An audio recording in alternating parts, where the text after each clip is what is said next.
Welcome to జాడీ classes. ఈరోజు మనం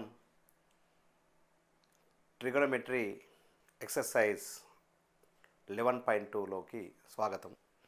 okay, first problem,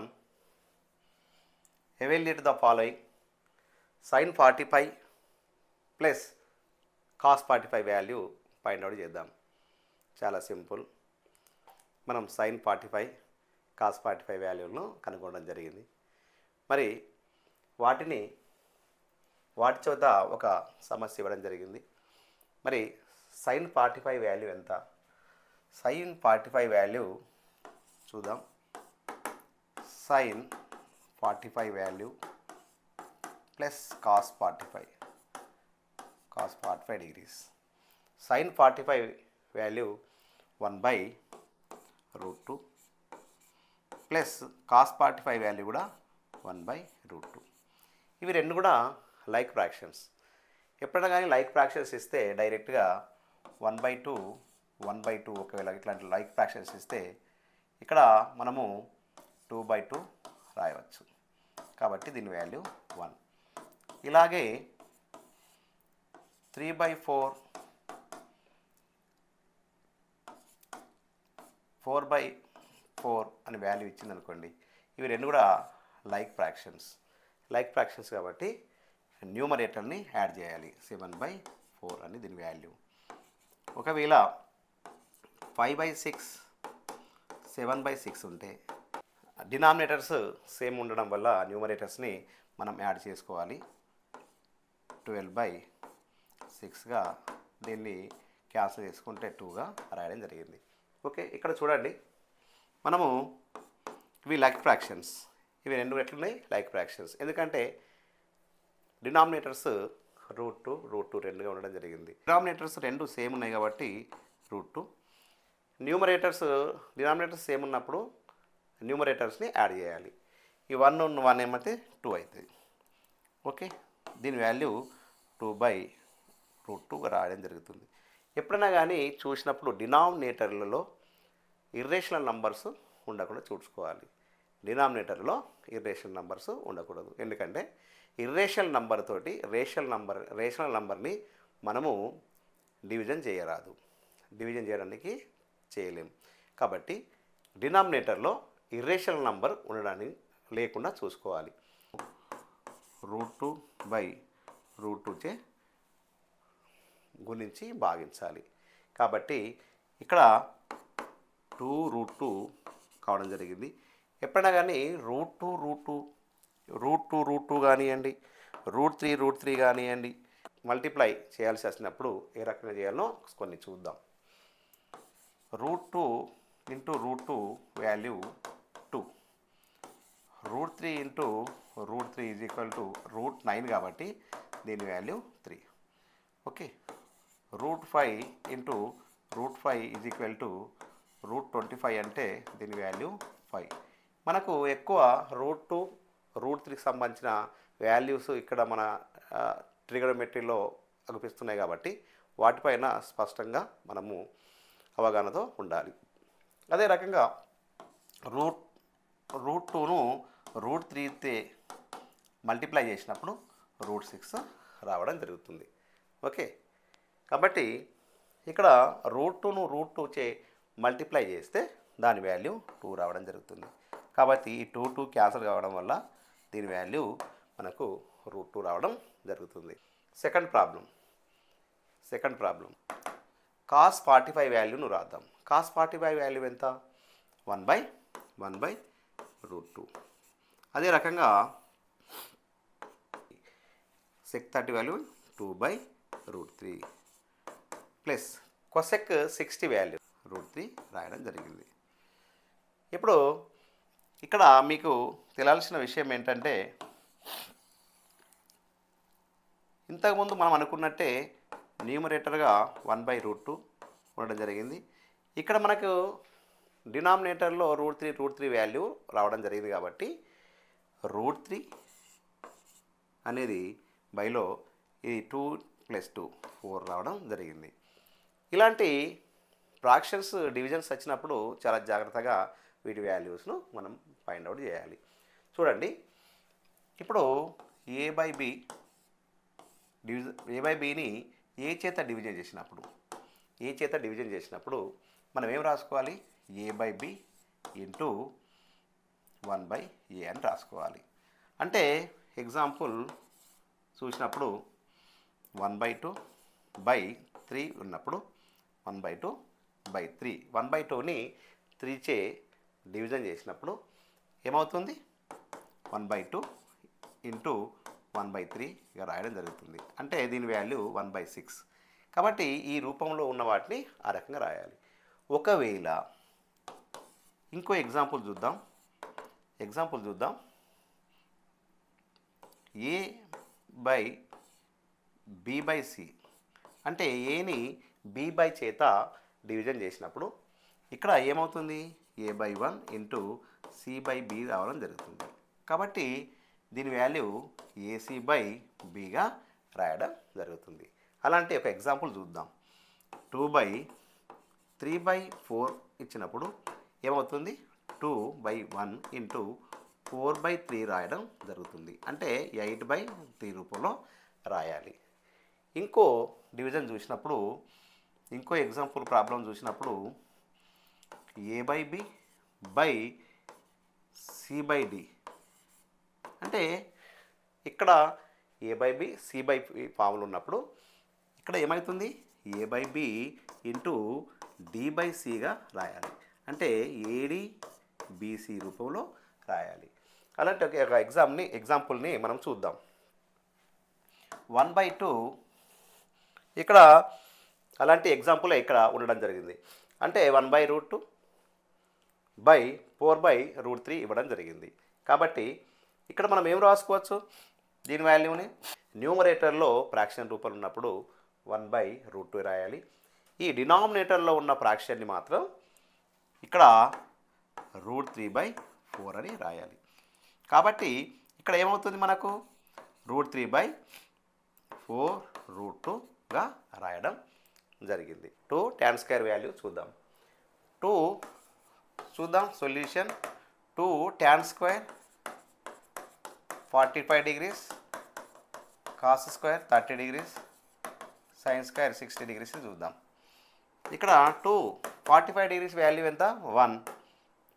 1 square plus cos square value √3/2 whole square minus sin square 60 value √3/2 whole square. ఇక్కడ 2 into 1 plus √3/2 అంటే √3 into √3/2 whole square అంటే √3/2 into √3/2. ఈ √3 రెండింటిని multiply చేసినప్పుడు 3 into 2 value 4 3/4 minus √3/2 అంటే 3/4. దీని వాల్యూ ప్లస్ 3/4 మైనస్ 3/4 క్యాన్సిల్ అవుతుంది. 2 into 1 = 2 రాయడం జరిగింది. ఓకే, ఇది చాలా ఈజీగా మనము వాల్యూస్ తెలిస్తే వాల్యూను ఈజీగా ఫైండ్ అవుట్ చేయొచ్చు. ఓకే, ఇప్పుడు ఎవాల్యుయేట్ ద ఫాలోయింగ్ చూసినప్పుడు sec square 60 sec 60 వాల్యూ ఎంత? 2 sec 60 వాల్యూ 2 కాబట్టి 2 square. tan square 60 value √3 whole square by sin square sin 30 value 1/2 sin 30 value 1/2 whole square minus plus cos square 30 అంటే ఏంటిది? √3/2 whole square. ఇక్కడ మనము 2 square అంటే 2 into 2 4, √3 square అంటే √3 into √3 =√9. √9 value 3 కాబట్టి √3. అదే రకంగా 1/2 హోల్ స్క్వేర్ అంటే ఏంటి? 1/2 హోల్ స్క్వేర్ అంటే 1/2 into 1/2 1/4 రాయడం జరిగింది. 1/4 దీని value 1/4 minus plus √3/2 whole square. √3/2 whole square means √3/2 into √3/2 value 3/4 కాబట్టి దీని వాల్యూ 3/4 రాయడం జరిగింది. ఇక్కడ న్యూమరేటర్గా మనకు ఏ వాల్యూ 1, డినామినేటర్గా ఈ లైక్ ఫ్రాక్షన్సే ఉన్నాయి కాబట్టి న్యూమరేటర్ని యాడ్ చేయండి. 4/4 చూసినప్పుడు 1, 4/4 క్యాన్సిల్ అయితే 1 ఈజ్ ఈక్వల్ టు దీని వాల్యూ 1 రాయడం జరిగింది. ఓకే, చాలా సింపుల్గా వాల్యూను క్యాల్కులేషన్ చేశాం. ఓకే, ఇది చూడండి, tan 30 2 tan 30/1 plus tan square 45. చూడండి ఇక్కడ 2 tan 30 degrees by 1 plus tan square 45 value. tan 30 value ఏంటి? tan 30 వాల్యూ ఎంత? 1/√3 బై 1 ప్లస్ tan 45 వాల్యూ ఎంత? tan 45 value 1 whole square.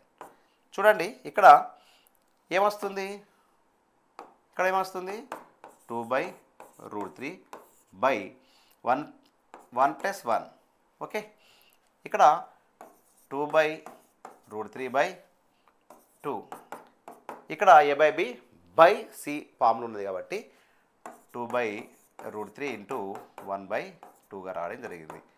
Cancel 1/√3. 1/√3 tan యొక్క ఏ వాల్యూగా సమానం అవుతుంది? tan 30 వాల్యూకు సమానం కావడం జరుగుతుంది. కాబట్టి దీని వాల్యూ tan 30 ఇక మనం రాయొచ్చు. Okay, right. ఇంకో ప్రాబ్లం చూద్దాం. ఇక్కడ 1 minus tan square 1 plus tan square, దీన్ని మనం పరిశీలించినప్పుడు ఇక్కడ 1 minus tan square 45 degrees by 1 plus tan square 45 డిగ్రీస్ని చూద్దాం. 1 మైనస్ 45 డిగ్రీస్ వాల్యూ ఎంత? 1 square by 1 plus 45 degree value 1 square. ఇక్కడ 1 మైనస్ 1 బై 1 ప్లస్ 1, 0/1 అంటే దాని వాల్యూ 0 రావడం జరిగింది. అంతే, ట్యాన్ ఇట్లా చూసినప్పుడు ఈ వాల్యూలో చూసినప్పుడు 0 అనేది డి అనేది సరైన సమాధానం. ఓకే, ఇక్కడ చూడండి 2 tan 30 1 మైనస్ tan స్క్వేర్ 30. చూడండి 2 tan 30 by 1 minus tan square 30. చూడండి 2 tan 30 value 1/√3, 1 minus tan 30 value ఎంత? 1/√3 హోల్ స్క్వేర్. ఓకే, దీన్ని ఏం చూసినప్పుడు 2/√3 బై 1 మైనస్ 1/√3 హోల్ స్క్వేర్ అంటే ఏంటి? 1/√3 హోల్ స్క్వేర్ అంటే 1/√3 ఇంటూ 1/√3 అంటే 1/3 రాయడం జరిగింది. 1/3 కాబట్టి ఇక్కడ 1/3 రాయొచ్చు. 1 మైనస్ 1/3 ఇలాంటి వాల్యూ వచ్చినప్పుడు చాలా జాగ్రత్తగా 1/1/3 1 మైనస్ 1/3 వచ్చినప్పుడు ఇక్కడ డినామినేటర్ ఎంత ఉంది? డినామినేటర్ 3 ఉంది కాబట్టి ఈ 1ని 3/3 అని రాసుకోవచ్చా? రాసుకోవచ్చు. 3/3 అని రాసుకోవచ్చు. కాబట్టి దీని వాల్యూ ఎంత? 2/3 రాయొచ్చు. ఏం రాయొచ్చు? 2/3 రాయొచ్చు. అంటే 2/√3/2/3గా మనము రాయొచ్చు. ఇక్కడ మనము a/b బై c/d ఫార్ములా ఉన్నది కాబట్టి ఈ డినామినేటర్లో ఉన్నది దాన్ని రివర్స్గా రాయొచ్చు. 2/√3 ఇంటూ 3/2గా రాయొచ్చు. ఇక్కడ 2 క్యాన్సల్ కావడం జరుగుతుంది. ఇక్కడ డినామినేటర్ √3 ఉంది కాబట్టి డినామినేటర్లో √3 ఉండకుండా చూడాలంటే ఈ 3ని ఇప్పుడు √3 ఇంటూ √3 ఈజ్ ఈక్వల్ టు 3 అయినప్పుడు 3 ఈజ్ ఈక్వల్ టు √3 ఇంటూ √3 రాయొచ్చు కదా? కాబట్టి ఇక్కడ 3 అనేది క్యాన్సల్ కావాలి కాబట్టి మీద 3ని √3 ఇంటూ √3 బై √3 చూసినప్పుడు √3 క్యాన్సల్ కావడం జరుగుతుంది. దీని వాల్యూ ఎంత? 3.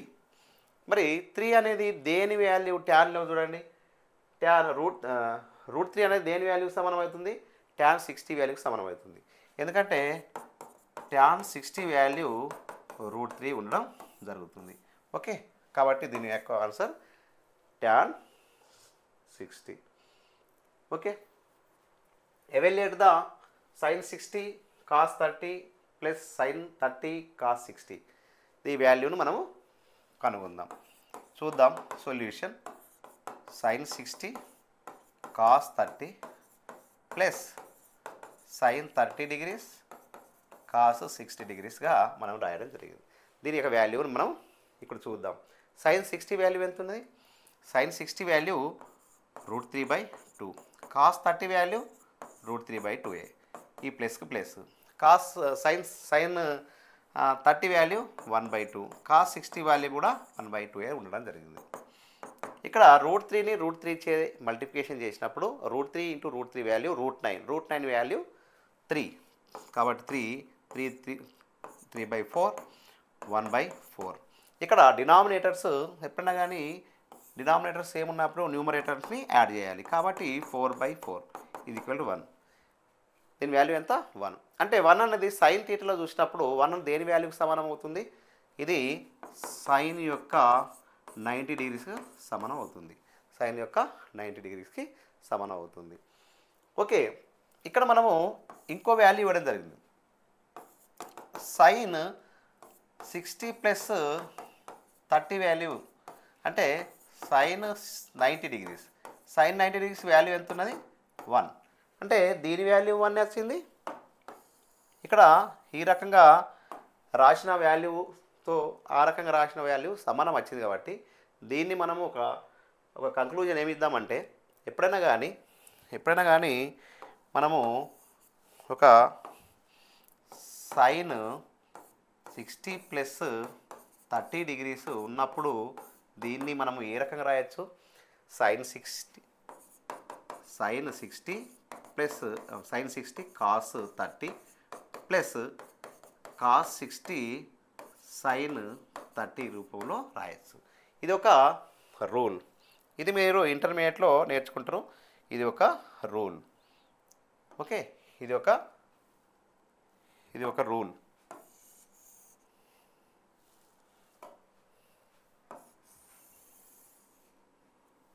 ఓకే, దీన్ని మనము సైన్ ఏ ప్లస్ బి అంటే sine a cos b plus cos a sine బిగా మనం రాయొచ్చు. ఒకవేళ sine a minus b value sine a cos b minus cos a sine బిగా మనం దీనికి రాయొచ్చు. ఓకే, ఈ రెండు వాల్యూస్ మనము ఇంటర్మీడియట్లో నేర్చుకోవడం జరుగుతుంది కాబట్టి ఇప్పుడు sine 60 cos 30 plus cos 60 sine 30 value sine ఏమని రాసుకోవచ్చు? సైన్ 60 ప్లస్ 30గా రాసుకున్నా. ఓకే, దీని వాల్యూ ఇట్లా ఉన్నప్పుడు ఇట్లా, కాబట్టి ఈ ప్రిన్సిపల్స్ రెండింటిని మీరు గుర్తుంచుకోండి. Okay, right. ఇంకోటి చూద్దాం. Cos 60 plus 30 value cos 60 cos 30 minus sine 60 sine 30కి సమానంగా అవునా కాదా చూద్దాం. ఇక్కడ ఎల్హెచ్ఎస్ తీసుకుందాం. ఎల్హెచ్ఎస్ ఏంది? ఎల్హెచ్ఎస్ కాస్ 60 ప్లస్ 30 వాల్యూ ఎంత అవుతుంది? Cos 90 degrees. Cos 90 degrees value ఎంత? 0. కాబట్టి ఎల్హెచ్ఎస్ వాల్యూ 0 రావడం జరిగింది. ఇక్కడ ఆర్హెచ్ఎస్ తీసుకుందాం. ఆర్హెచ్ఎస్ ఏముంది? Cos 60 cos 30 minus sine 60 sine 30 తీసుకున్నప్పుడు కాస్ 60 వాల్యూ మనము 1/2, కాస్ 30 వాల్యూ మనకు √3/2 minus sine 60 value √3/2 into sine 30 value 1/2. ఇక్కడ రాసినప్పుడు ఏమవుతుంది? √3/4 మైనస్ √3/4. దీని వాల్యూ ఎంత వచ్చింది? 0 రావడం. అంటే LHS is equal to RHS రావడం జరిగింది. ఇక్కడ LHS is equal to RHS value అంటే ఇక్కడ ఈ రెండు యాడ్ చేసి చూస్తే 90 కాస్ 90 ఈజ్ ఈక్వల్ టు 0 రావడం జరిగింది. ఈ వాల్యూను ఫైండ్ అవుట్ చేస్తే దాని వాల్యూ కూడా 0 రావడం జరిగింది. కాబట్టి మనం ఒక కంక్లూజన్కి వద్దాం. ఏంటిది అది? Cos 60 plus 30 is equal to మనం ఏం రాసుకోవచ్చు, cos 60 cos 30 degrees minus sin 60 sin 30 degrees అని రాయొచ్చు. అంటే దీనికి ఒక ప్రిన్సిపల్ కూడా మనము రాయొచ్చు. cos a plus b is equal to cos a cos b minus sin a sin b అని రాయొచ్చు. అదే రకంగా cos a minus b is equal to cos a cos b plus sin a sin b అని కూడా మనము ఈ రకంగా రెండు సూత్రాలను రాయొచ్చు. Okay, another problem, triangle XYZ, right angle at y. మనకు ఒక రైట్ యాంగిల్ ట్రయాంగిల్ని తీసుకుందాం. రైట్ యాంగిల్ ట్రయాంగిల్ తీసుకొని మనకు రైట్ యాంగిల్ ఎక్కడ ఉన్నది, రైట్ యాంగిల్ y దగ్గర ఉంది. రైట్ యాంగిల్ ఎక్కడ ఉంది, y దగ్గర ఉందని ఇవ్వడం జరిగింది. ఇప్పుడు YZ వాల్యూ ఎంత ఇచ్చిండు, y అండ్ z. YZ ఇక్కడ పెట్టుకుందాం. YZ వాల్యూ x అని ఇచ్చిండు. దీని యొక్క లెంత్ ఎంత ఇవ్వడం జరిగింది, x యూనిట్స్. అదే రకంగా x అనేది వాటెక్స్ ఇక్కడ చూసుకుందాం. XZ అంటే హైపోటెనస్. XZ వాల్యూ ఏంటో, XZ వాల్యూ హైపోటెనస్, దీని వాల్యూ 2xగా ఇవ్వడం జరిగింది. మనకి ఏం కావాలి, ఇప్పుడు అపోజిట్ సైడ్ కావాలి. అంటే ఈ సైడ్ కావాలంటే మనకు పైథాగరస్ థీరం ప్రకారం ఏం రాసుకోవచ్చు చూద్దామా. పైథాగరస్ థీరం ప్రకారము xy ఈజ్ ఈక్వల్ టు ఏం రాసుకోవచ్చు, under root 2x whole square minus x². ఇక్కడ under root 4x² minus x² రాయడం జరిగింది. కాబట్టి సబ్ట్రాక్ట్ చేసినప్పుడు ఏమవుతుంది, వాల్యూ 3x². ఓకే, √3xగా దీని వాల్యూ రావడం జరిగింది. అపోజిట్ సైడ్ యొక్క వాల్యూ √3x. ఇప్పుడు మనకు ఏ యాంగిల్స్ కావాలి, దీనిలో x దగ్గర యాంగిల్ ఎంత ఉంది, z దగ్గర యాంగిల్ ఎంత ఉందో కావాలి మనకు. x దగ్గర యాంగిల్ ఎంత ఉంది, z దగ్గర యాంగిల్ ఎంత ఉందో మనం కనుక్కోవాలి. x దగ్గర z దగ్గర యాంగిల్ కావాలంటే మనకు ఏదన్నా ఒక రేషియోని తీసుకోవాలి. మనం 3 సైడ్లు తెలిసినాయి కాబట్టి ఏదో ఒక రేషియోని తీసుకోవాలి. ట్యాన్ అన్న తీసుకోవచ్చు, కాస్ అన్న తీసుకోవచ్చు, సెక్ తీసుకోవచ్చు, కొసెక్ తీసుకోవచ్చు, సైన్ తీసుకోవచ్చు, కాస్, ఏదన్నా ఒక రేషియోని తీసుకుందాం. ఏం తీసుకుందాం మనం, రేషియో సైన్ తీసుకుందాం. సైన్ ఇక్కడ మనకు కనుక్కోవాల్సిన వాల్యూ x దగ్గర వాల్యూని చూసుకుందాం. x అంటే దానికి xకి అపోజిట్ సైడ్ ఏమున్నది, YZ. దానికి హైపోటెనస్ ఎంత, 2x. ఇక్కడ చూద్దాం, ఫర్ యాంగిల్ x పరంగా చూద్దాం. Sine x is equal to sine xకి అపోజిట్ సైడ్ ఏమున్నది, x. దానికి హైపోటెనస్ ఏమున్నది, 2x. ఇక్కడ ఏమవుతుంది, x క్యాన్సల్ బై 2. మరి సైన్ x, దీని యొక్క sine x is equal to ఏం రావడం జరిగింది, 1/2. మరి 1/2 అనేది దేని వాల్యూ, యాంగిల్ 1/2 అంటే దేని వాల్యూ, సైన్లో చూసినప్పుడు సైన్ యొక్క వాల్యూ చూసినప్పుడు 1/2 ఏంటి, దాన్ని సైన్ 30 degrees. ఎంత, 30 degrees. కాబట్టి యాంగిల్ x దగ్గర అంటే angle YXZ is equal to 30 degrees మనం రాయడం జరిగింది. మళ్ళీ ఇంకేం కావాలి, y వాల్యూను కూడా మనము ఫైండ్ అవుట్ చేద్దాం.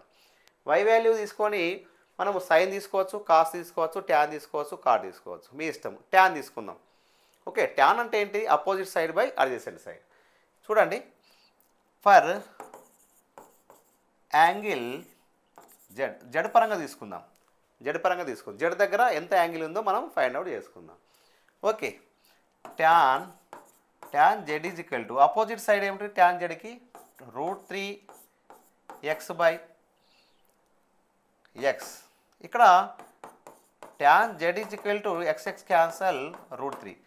ట్యాన్ జెడ్లో √3 వాల్యూ ఏమున్నది, ట్యాన్ వాల్యూలో √3 వాల్యూ 60 ఉండడం జరిగింది. కాబట్టి z angle is equal to 60 degrees రాయడం జరిగింది. Angle z is equal to 60 డిగ్రీస్. Okay, angle Y Z X is equal to 60 degrees రాయడం జరిగింది. అంటే ఒక యాంగిల్ 30 డిగ్రీస్, ఇక్కడ 30 డిగ్రీస్ ఉన్నది, ఇంకోటి 60 డిగ్రీ ఉంది. కాబట్టి ఈ రకంగా మనం ఈ సమస్యని చాలా సింపుల్గా పరిష్కరించడం జరిగింది. ఓకే, రాబోయే ఎగ్జామ్లో మంచి మార్కులతో పాస్ అవుతారని ఆశిస్తూ మీ రాజన్న సార్.